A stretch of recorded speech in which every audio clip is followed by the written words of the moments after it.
ẹ mọ̀ kú ojú mẹ́rin akẹ́kọ̀ọ́ mi. Ẹ káàárọ̀ olùkọ́. Ṣé dáadáa la jí? A dúpẹ́. Ẹ káre. Olùkọ́. Yakub kí la rí gbọ́ o? Irú fìlà wọn ń dé iná. Fìlà Hausa mo dé. Hausa máa ń kọ̀rọ̀ lẹ́nu. Hausa kọ́ Chinese ni. Olùkọ́ sọ fún Chinese ni. Yakub. Sir olùkọ́. Yorùbá náà la fẹ́ mọ̀ kọ́ lọ bí ọjọ́ gbogbo. Ṣé ká mọ̀ bẹ́tò lọ? Yàtọ̀ tútù bẹ̀rẹ̀. Yàtọ̀ tútù bẹ̀rẹ̀. Ẹ filẹ̀ ẹ̀yin ọmọ èèyàn gbọ́dọ̀ ní ẹgbẹ́ rẹ o. Ẹ mọ́dún ẹ̀gbọ́n yín o. Ẹ já mọ̀ bẹ́tò lọ. Ṣé ẹ ti ṣe tán? A ti ṣiṣẹ́. Two little birds sitting on the wall. Àwọn ọmọ ẹyẹ méjì tí wọ́n jókòó sórí odi olàkà sórí ìwà àkọ́kọ́. Ṣó ti yá ẹ̀yin ọmọ? Ó ti yẹ olùkọ́. Ọmọ ẹyẹ méjì. Ọmọ ẹyẹ méjì. Wọ́n bá sórí odi. Wọ́n bá sórí odi. Ìkan jẹ́ Pétérù. Kẹ̀kẹ́ Pétérù. Ìkejì Pọ́ọ̀lù. Ìkejì Pọ́ọ̀lù. Pétérù fò lọ. Pétérù fò lọ. Pọ́ọ̀lù náà fò tẹ̀lé. Pọ́ọ̀lù náà fò tẹ̀lé. Pétérù padà wá. Pétérù padà wá. Pọ́ọ̀lù náà padà wá.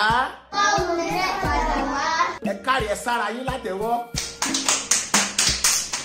Ẹ tún káàbọ̀ padà sórí ètò wa ètò yín ètò kọ́ ọmọ rẹ tó láti kékeré ní tí ń bá wọn lọ àgbànàkí náà sì lólùkọ́ yín lọ́jọ́kọ́jọ́ gẹ̀rúgẹ̀rú làbẹ́wé kúkú dùkú lóko Yakub Kamiu àti Adam làwọn ọmọ mi tí wọ́n dáńtọ́ ní èdè Yorùbá tá a ti ń jọ ń fọ̀rọ̀ jomi toro ọ̀rọ̀ látòórọ̀ ẹ já mọ̀ bẹ́tò wa lọ lóní ràbájìgàn àti lóní rẹ̀gẹ̀dẹ̀ fín abala kejì la fẹ́ bọ́ sí abidi la fẹ́ yanjú lọ́jọ́ tòní ẹ̀yin ọmọ ṣé ẹ ti ṣe tán?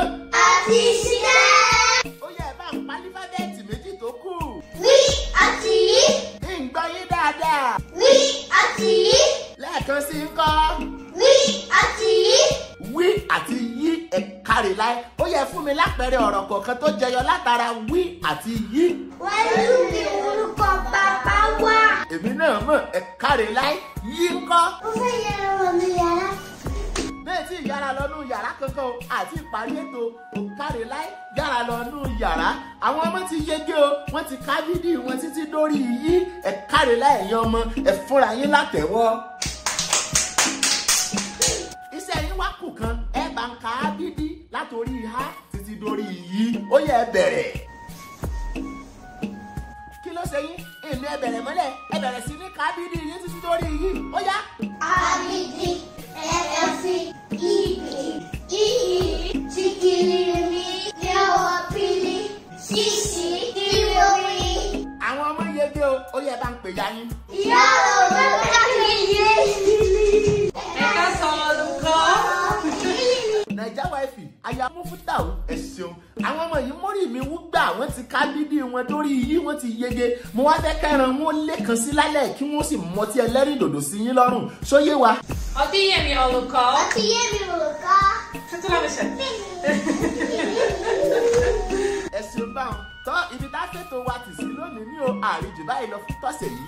Ó tún di lọ́sẹ̀ tó ń bọ̀ lágbára Èdùà. Ànífi yín ṣàwátì àwa náà ní dẹni àwátì.